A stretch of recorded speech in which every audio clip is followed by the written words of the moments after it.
Ok, là, de retour pour la partie 2. Alors je pensais pas qu'il y aurait autant de parties. Et s'il y en aura 3, 4, 5. En fait, bon, je raconte un peu ma vie, donc ça prend en longueur. Je vais essayer de faire des coupes au montage. Mais bon, je vais quand même tout filmer parce que il y a des fois des petits détails quand on démonte et tout qui sont intéressants à voir. Et bon, j'essaierai de passer rapidement sur les choses inintéressantes. Alors, qu'est-ce que j'ai fait depuis 2 jours là? Je me suis... j'ai profité du confinement, ça c'est un des bons aspects du confinement, pour faire un outil pour bloquer le volant moteur. Ce que je voulais faire depuis des années, que j'ai jamais fait. Donc le principe c'est tout simple, hein, c'est de prendre une vieille couronne de démarreur, de volant moteur je veux dire. Donc voilà, donc j'ai massacré un volant moteur que j'avais. Bon, là je le montre. Donc voilà, en fait, bon, j'en aurais jamais rien fait de volant moteur. Déjà les dents étaient déjà un petit peu amochées et rouillées, donc bon de toute façon j'en aurais rien fait. Alors normalement pour sortir de la couronne il faut chauffer, il faut la chauffer tout autour. Et quand elle est bien chaude, normalement elle se détache d'elle-même du volant moteur. Mais bon là, ça prend du temps, j'ai pas de chalumeau en plus. Donc ce que j'ai fait, c'est que j'ai directement meulé la couronne. Une fois que je l'ai fendue en deux, elle s'est détachée d'elle-même. Et ensuite, j'ai coupé 3 dents. Et je les ai meulées jusqu'à temps qu'elles puissent rentrer dans la fente, dans la lumière du carter, qui sert à voir le point Moreau. Donc là, il me reste à faire une tige, à souder une tige dessus. Bon, j'ai pas de poste à souder, puis en plus on est pendant le confinement, donc ce que je vais faire, c'est que je vais peut-être percer, puis mettre une fileter, et puis mettre une tige. Sauf que bon, je pense que c'est de l'acide très dur quand même, donc il va falloir des bons fourrés pour percer ça. Enfin, pour l'instant, je vais l'utiliser tel quel. Là j'ai fait un petit épaulement, là ça risque pas de tomber dans le moteur, il n'y a aucun risque. Comme vous pouvez voir là, j'ai remonté la poulie et la vis de vilebrequin parce que je vais devoir tourner le moteur pour le mettre au point Moreau. Pourquoi le mettre au point Moreau? C'est pour avoir un repère, pour être sûr de la position du moteur. Donc je vais tourner le moteur et dès que je vais sentir une résistance due à la compression, je vais ralentir. Et juste après la résistance, on devrait se retrouver au point Moreau. Donc là je tourne.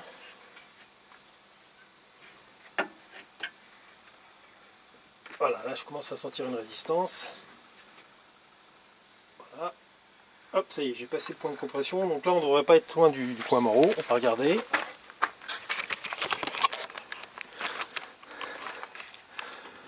Ok, alors la lumière elle est là. Est-ce qu'on la voit? Voilà. Donc là, et voilà, là on voit le coup de pointeau.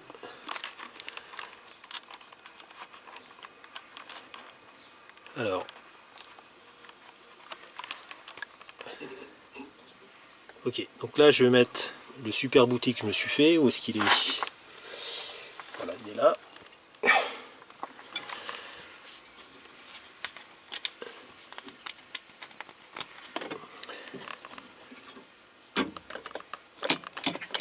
Et voilà, là on est bloqué au point Moreau.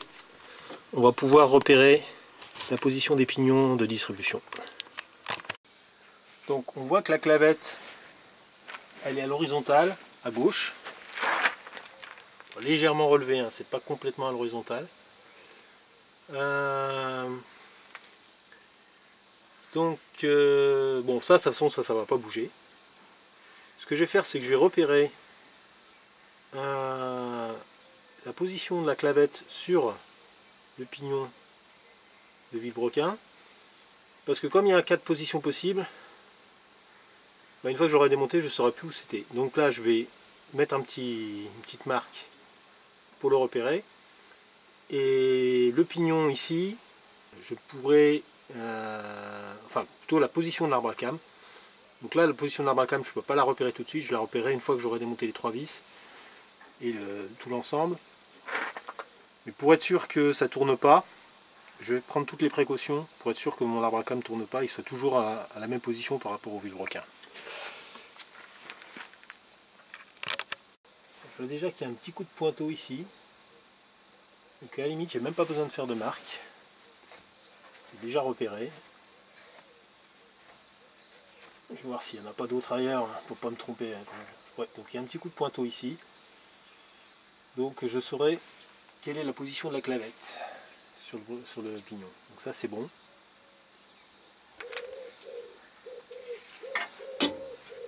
A priori, ça n'a pas été démonté avant, ou alors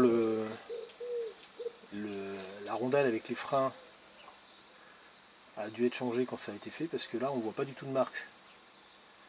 Donc a priori, là, cette rondelle frein elle est neuve. Bon, mais en général on doit la changer, mais souvent comme on n'en a pas, enfin dans les années 50 il devait en avoir. Mais souvent on remonte la même, c'est ce que je vais faire d'ailleurs, on va mettre la même rondelle frein. Du coup on voit quand ça a été démonté.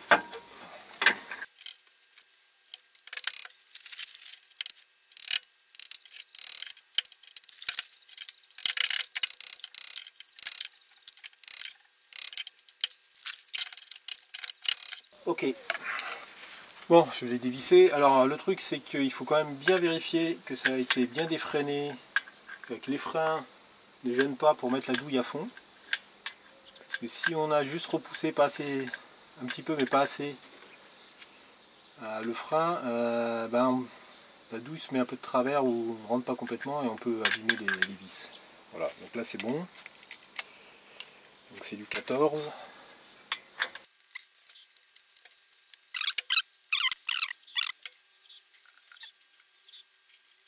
Ok, donc là effectivement c'est pas en tension, les vis tournent facilement, donc ça veut dire que l'arbre à cames ne va pas bouger. Donc maintenant je peux retirer le tout avec un extracteur, donc là je vais vous montrer ça. Alors ce qu'il faut bien faire gaffe quand on retire le pignon ici, c'est d'accompagner en même temps le pignon céleron, parce qu'ici vous avez le piston, enfin on ne voit pas derrière, on a là, juste le bout du piston qui ressort, qui appuie sur le mano contact pour la pression d'huile, et lui il est engagé dans l'arbre à cames. Donc si on tire le pignon ici sans guider en même temps le pignon céleron, il va se mettre de travers. Le piston qui est coincé dans l'arbre à cames, il va finir par casser ou s'abîmer si on continue à tirer sans avoir remis le pignon à la même hauteur, le pignon céleron à la même hauteur que celui du vilebrequin. Donc voilà, c'est le truc à faire gaffe quand on tire le pignon de vilebrequin, parce que des fois on oublie, on est concentré là-dessus et on oublie de tirer en même temps le pignon céleron en dessous. Ok, bon, maintenant il faut sortir donc ce pignon. Alors, il va pas venir tout seul, hein, il est quand même bien serré sur le vilebrequin. Du coup il faut un outil. Alors l'outil magique, l'outil parfait, c'est celui-ci, hein. Wilmonda Def. Alors forcément, bon, tout le monde ne l'a pas cet outil. Moi il m'avait été donné par Pat, un copain de l'atelier du Roule Toujours, atelier de moto, qu'il avait eu par un mécanicien Power d'Aigleton. D'ailleurs Pat, si tu vois cette vidéo, ça m'intéresserait d'avoir de tes nouvelles, ça fait très très longtemps que j'ai pas eu de tes nouvelles. Voilà, donc cet outil là est génial, hein, forcément on va voir après, c'est celui que je vais utiliser. Mais si on n'a pas cet outil, on peut utiliser un extracteur de ce type là, à 3 branches, bon plus petit que celui-ci évidemment, hein. Moi c'est ce que j'utilisais avant. Donc en mettant les branches ici dans la gorge du pignon, on y arrive. Bon, c'est pas très pratique parce que les bras de l'extracteur ont tendance à riper, ont tendance à pas se mettre bien comme il faut, mais on finit par y arriver. Alors sinon, il y a une autre méthode que je voudrais mentionner, que j'ai jamais essayé, la méthode de Jean-Michel. Alors pourquoi Jean-Michel? Parce que c'est le premier sur le forum, enfin moi c'est la première fois que j'avais vu cette méthode sur le forum, et je trouve qu'elle est pas mal. On va dire que c'est une méthode de bord de route, c'est-à-dire que quand on n'a rien d'autre, et qu'on pète la distribution sur le bord de la route, pour sortir le pignon, c'est pas facile. Donc il suffit d'avoir un gros boulon, par exemple, comme celui-ci. Et ensuite, avec deux clés, alors il faut trouver la bonne taille des clés. En utilisant l'arrondi de la clé et la gorge du pignon, on peut les mettre comme ça en opposition de chaque côté. Alors là, je pense que là, mes clés sont un peu trop grosses parce qu'elles ripent sur la gorge. Mais donc en prenant deux bonnes clés, et en faisant levier comme ça sur le boulon, normalement le pignon devrait venir. Bon, moi je vais pas le faire parce que j'ai peur d'abîmer la gorge du pignon, j'ai pas trop envie. Bon, en plus j'ai l'outil donc mais bon, peut-être qu'un jour j'essaierai de le faire sur un vieux moteur pour voir si ça marche. En tout cas, je trouve que c'est assez sympa comme méthode. Voilà, donc je vais utiliser cet outil. Alors le seul truc qui me manque avec cet outil, c'est la butée. Il y a énormément de butée, mais forcément, comme c'est deux pièces à part, il y a de grandes chances que la butée elle soit perdue. Donc je m'en suis fait une à base d'une rondelle assez épaisse que j'ai meulée pour pouvoir passer à travers de la clavette. Et puis j'ai mis une vis ici pour que ça tourne librement. Voilà. Donc ça ira très bien comme butée. Donc on va y aller, je vais mettre en place l'outil et puis on va démonter ce pignon.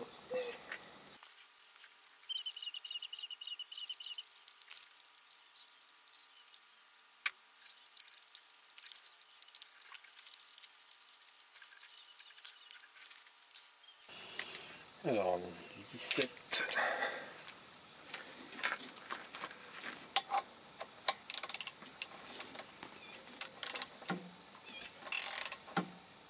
Ah, ça vient tout seul, là. C'est vraiment trop facile.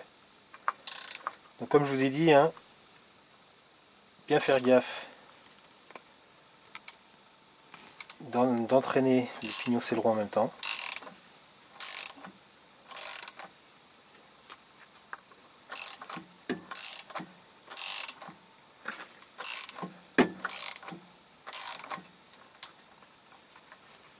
Alors bon là, je dévisse le vis ici.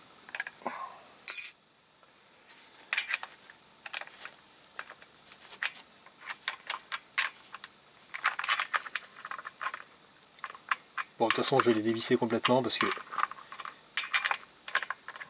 j'ai vu que l'arbre à cain n'avait pas bougé.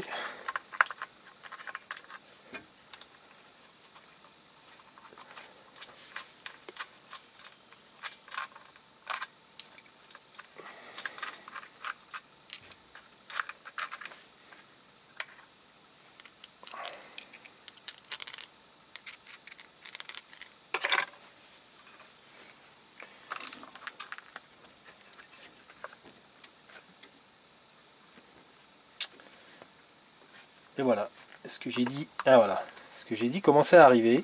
Je commençais déjà à bloquer le pignon cédron, donc il faut vraiment faire gaffe. Bon, ça c'est parce que j'avais laissé les vis, donc forcément ça avait bloqué. Donc il faut vraiment faire gaffe de bien accompagner.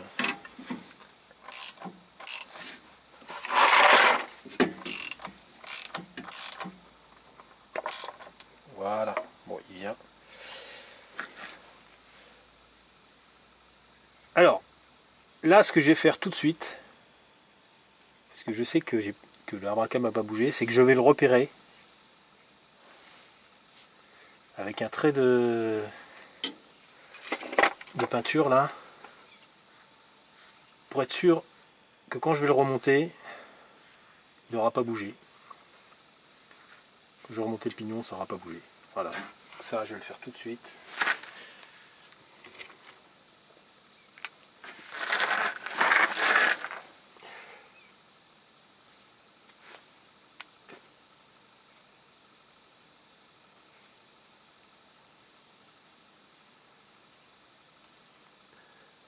Voilà. Comme ça, le pignon du vilebrequin étant bloqué, le pignon de Drabacam étant repéré, là maintenant je risque plus de me tromper quand je vais remonter. Bon, je vais finir de sortir le pignon.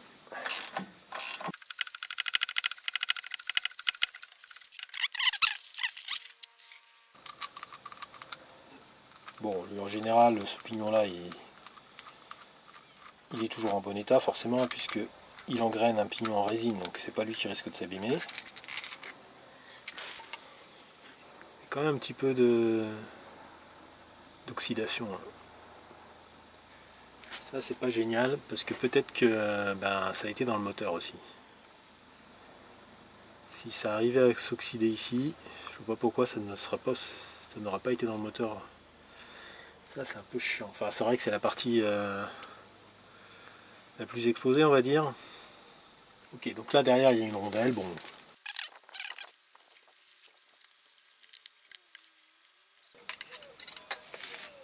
Les roulements derrière. Bon bah eux ils sont pas rouillés. Donc ça c'est bien. Donc c'était juste en fait la partie à l'extérieur. Non, eux ils sont vraiment. Ils n'ont pas les rouillés. Donc de toute façon là c'est juste un redémarrage, donc c'est pas gênant même s'il y a un petit peu d'oxydation. Mais bon, c'est rassurant parce que ça veut dire peut-être que à l'intérieur du moteur ça s'est pas oxydé. Ok, je la remets.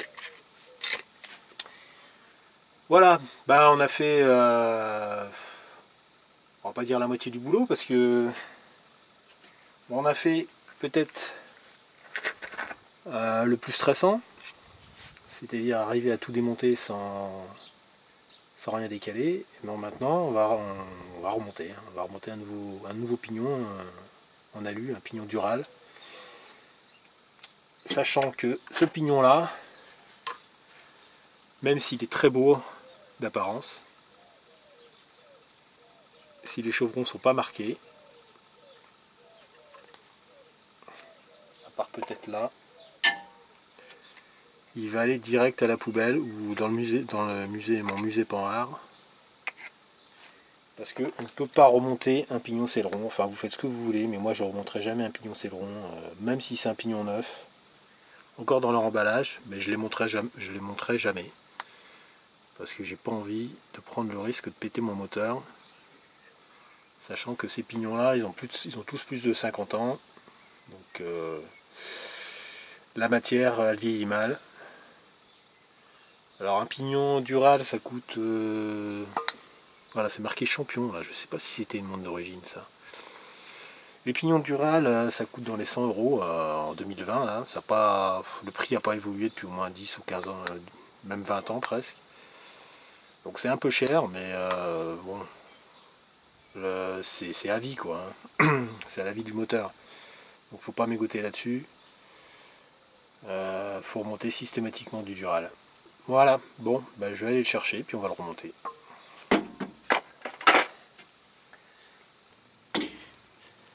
Bon, alors première chose, on va récupérer le piston là, pour la pression d'huile. Donc pour ça il faut retirer le petit jonc là, qui se trouve derrière, qui se trouve ici. Voilà.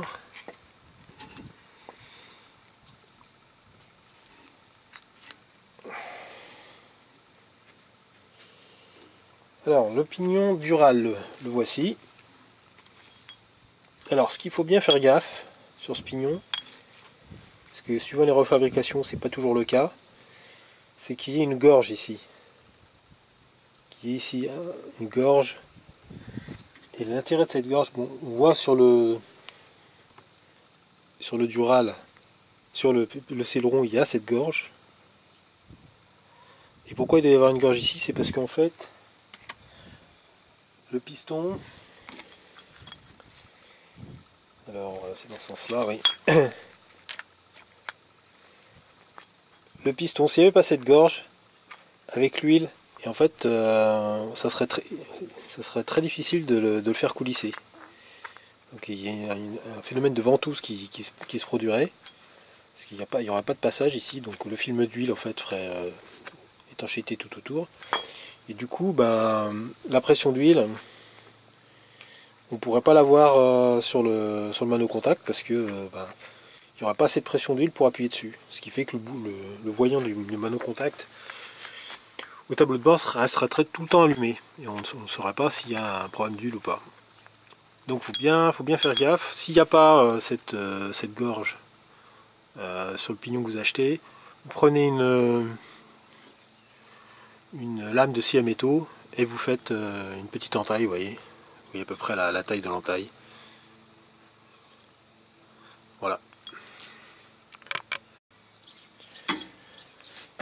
Bon, on va remonter le piston de pression d'huile dans le pignon dural. Alors, je vais huiler un petit peu.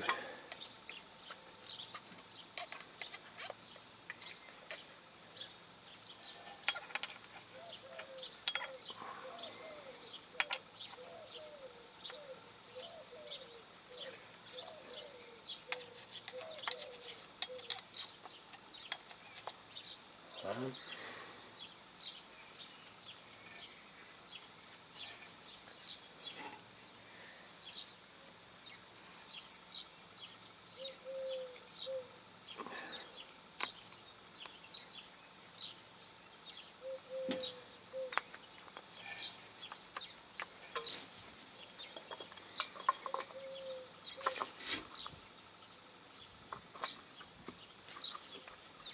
Ok, ça coulisse bien.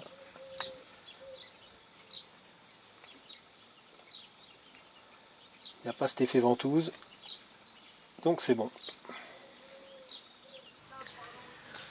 Ok, alors pour me faciliter la tâche, pour remonter le pignon, je me suis fait 3 petits bouts de tige filetée comme ça, que je vais mettre dans l'abracam. Et ça me servira de guide pour trouver la bonne position pour le pignon dural. Voilà. Donc en fait il y a 3 positions possibles, normalement. Donc on va essayer chacune des positions les unes à la suite des autres et on verra bien. Donc, alors, premier essai.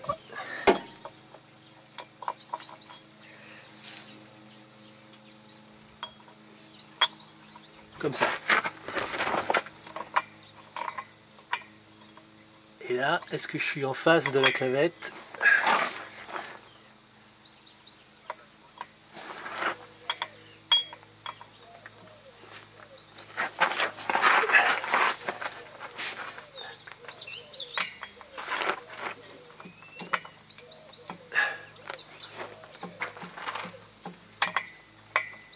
Eh ben, je crois qu'on est pas mal, hein. Du premier coup, ça c'est un peu étonnant. Je vais faire une marque vers le haut pour me souvenir de cette position.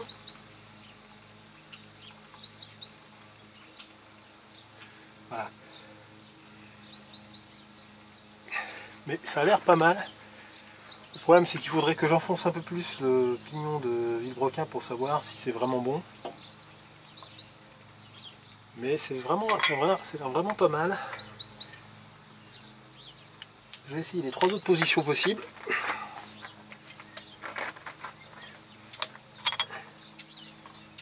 Et voir ce que ça donne.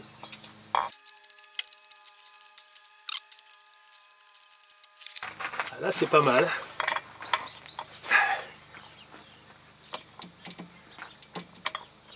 Il faut dire que le vilebrequin a un tout petit peu de jeu. Bon, c'est pas ça qui va changer quoi que ce soit au réglage, hein. On n'est pas à ce niveau de précision près. Mais bon, j'ai l'impression qu'en fait ça marche dans les deux cas là. Je vais essayer. Troisième possibilité.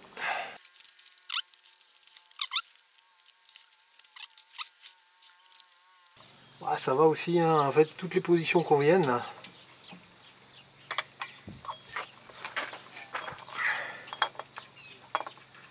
Je vais le remettre comme c'était au début.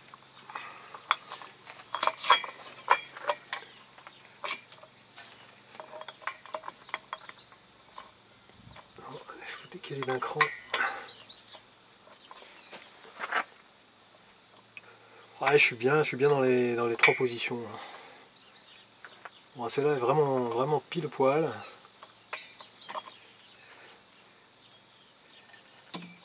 J'ai quasiment rien comme jeu, donc de toute façon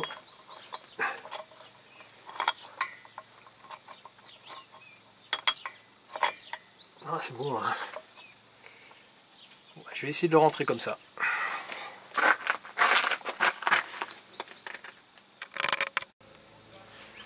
Bon, évidemment avant de tout remmancher, je vais vérifier si l'arbre à câble n'a pas bougé. Donc si mes marques sont toujours bien en face, c'est bon.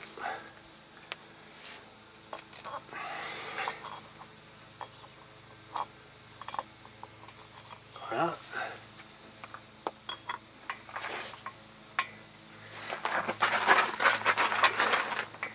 Donc la clavette j'ai laissé sur le pignon. Hein. Donc maintenant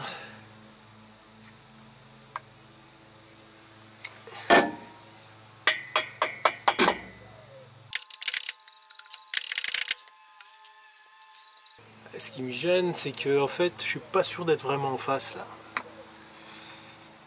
Comme j'ai le support du anti-brouillard du capot là qui me gêne.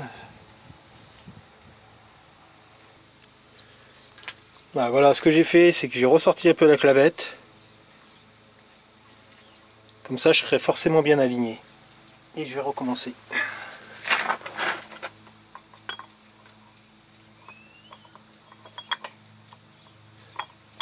Voilà, là je suis bien.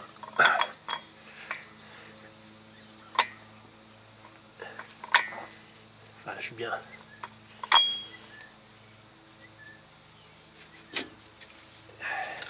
La clavette elle n'est pas sur son siège.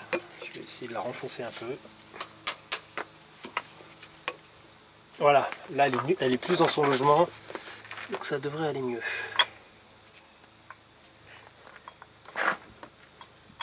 Voilà.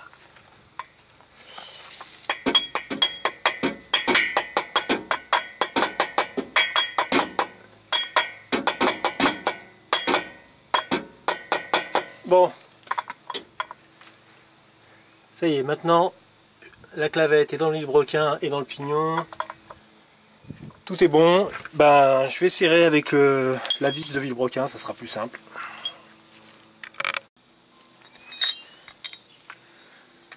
Bon, bah pour renforcer le pignon là, de vilebrequin et de céleron, je vais utiliser la rondelle là, qui permet de maintenir l'hélice, plus une bague pour avoir la bonne longueur, et la vis de vilebrequin. Comme ça je vais bien pouvoir appuyer à plat. Parce qu'avec le maillet c'était pas terrible. Voilà. Donc j'y vais tranquille. Voilà, je vois que ça s'enfonce. Surtout bien guider le piston de pression d'huile.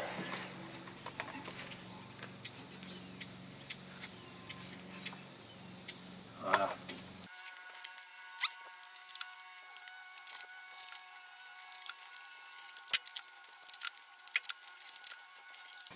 Voilà, là il est engagé dans l'arbre à cam.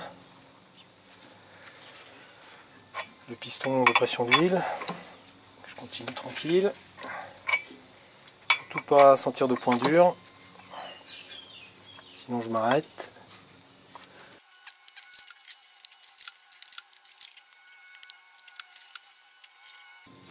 Bon, là, je pense que je suis...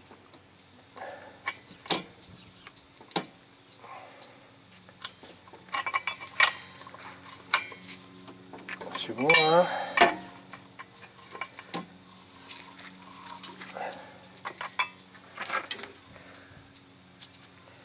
Alors soit c'est bon, soit je suis arrivé à la limite du filetage.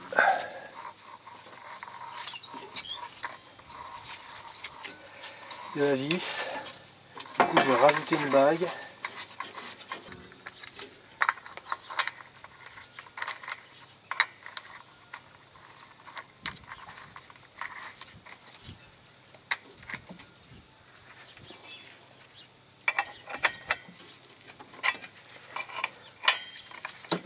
Ouais, c'était ça, j'étais arrivé au fond du filetage de la vis. Là, je peux continuer.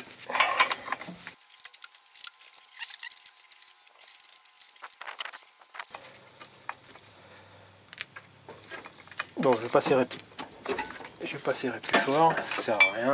Là, je suis arrivé en fond. Là, je vois la gorge qui est au milieu du pignon, elle est juste à la fleur du plan de joint, donc c'est bon. Là, je suis bien. Voilà, la clavette est bien positionnée.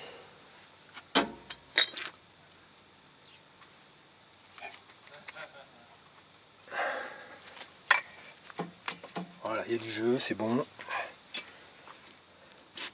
Rien qui est coincé. Le piston.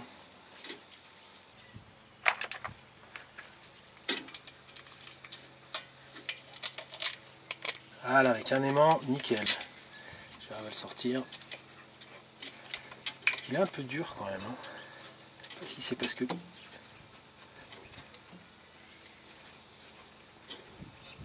Ah non, c'est bon. J'aurais dû mettre un peu plus d'huile. Bon, c'est pas grave. Donc, bah, je vais retirer les goujons et puis je vais mettre les vis. Et puis le frein. Et puis voilà, là on a fait le plus dur. Là.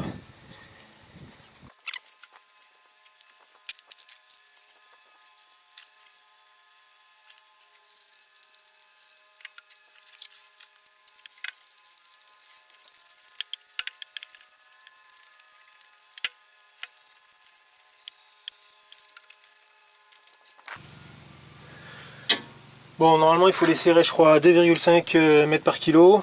Mètre kilo. Bon, là j'ai pas de clé dynamométrique qui fait en dessous de 4 kg, 4 mètres kg. Donc bah, je vais les serrer modérément, comme ça ira bien. Je rabats les freins.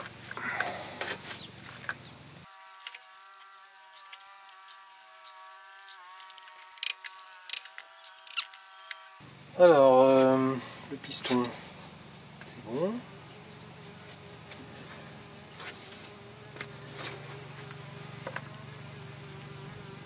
Qu'est-ce qu'elle vient foutre cette guêpe là? Hey, casse-toi! Putain, je rêve ou quoi?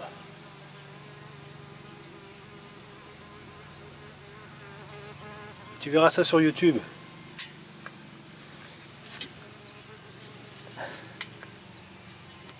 Ouais, très bien. Nickel.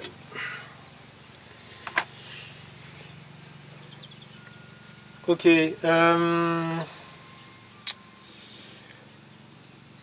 Ben, qu'est-ce qu'il me reste à faire? Ben, remettre. Je vais remonter le carter. Ben, avant, je vais quand même nettoyer un peu le plan de joint. On va pas faire ça. J'aurais dû le faire avant d'ailleurs. C'est un peu con. Mais bon. De toute façon, c'est juste pour un redémarrage.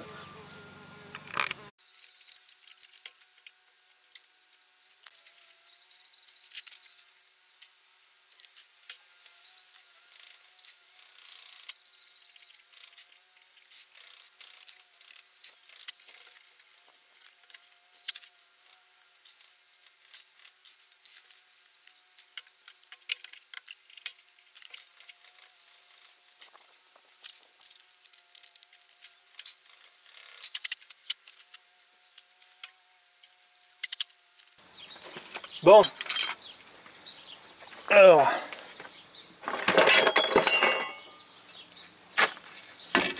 Reste à faire la même chose sur le carter. Bon, c'est pas passionnant, je vais le faire et puis je reviens. Ok, donc là, bon, on a quelque chose d'à peu près propre. Voilà. Alors, faudra pas oublier de remonter le petit buis là qui appuie sur le mano contact. Bon là, ce que je vais faire, c'est que je vais donner un coup de paille de fer là sur la portée du segment.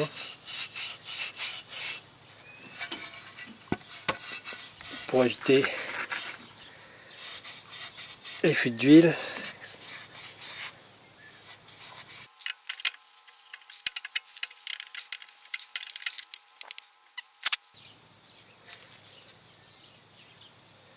Voilà, bon,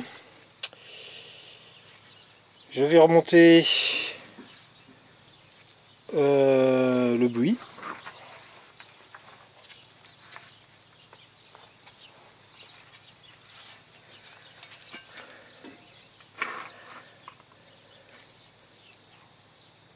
Alors il y a un sens, je pense que la partie plate, elle est au fond.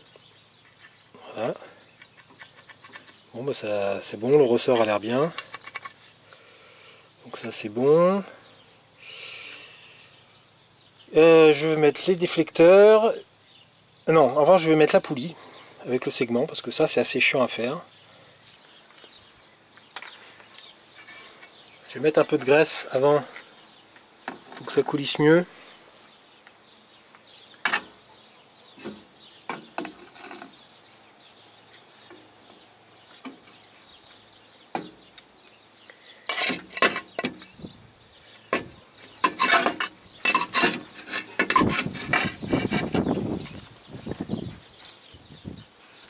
Voilà.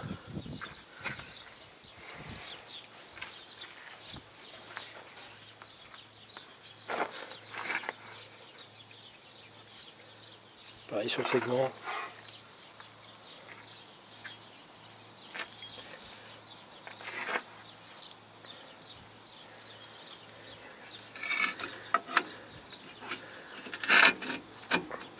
Ah bah ça rentre tout seul, nickel.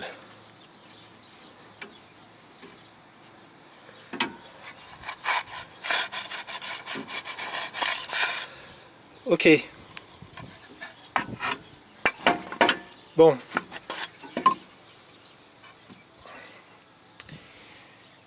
Ben, je vais mettre le joint maintenant.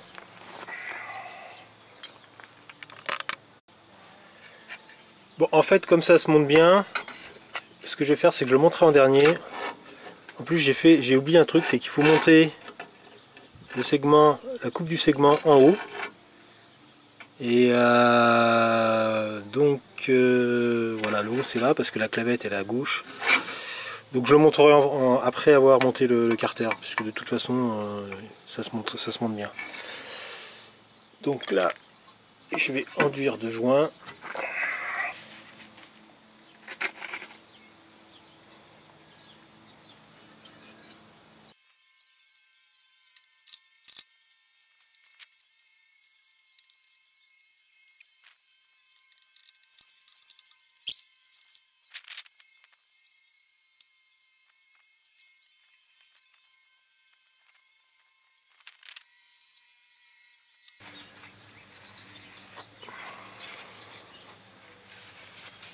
Ok. Bon, et ben on va mettre les déflecteurs.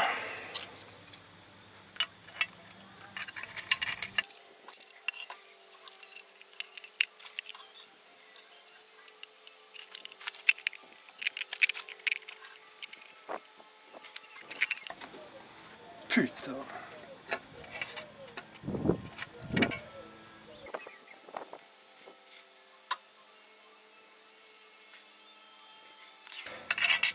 Je sais pas pourquoi les déflecteurs me gênent. Ah oui, parce que je les avais montés à l'envers, c'est normal.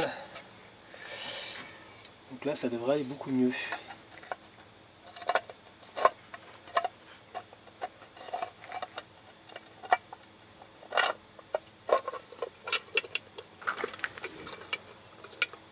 Ok.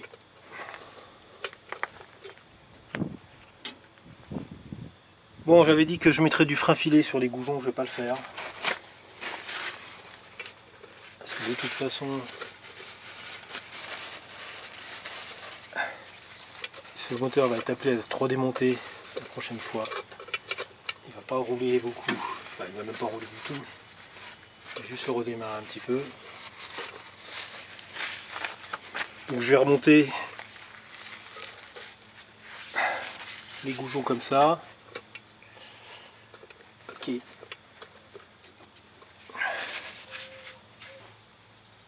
Bon allez, c'est parti.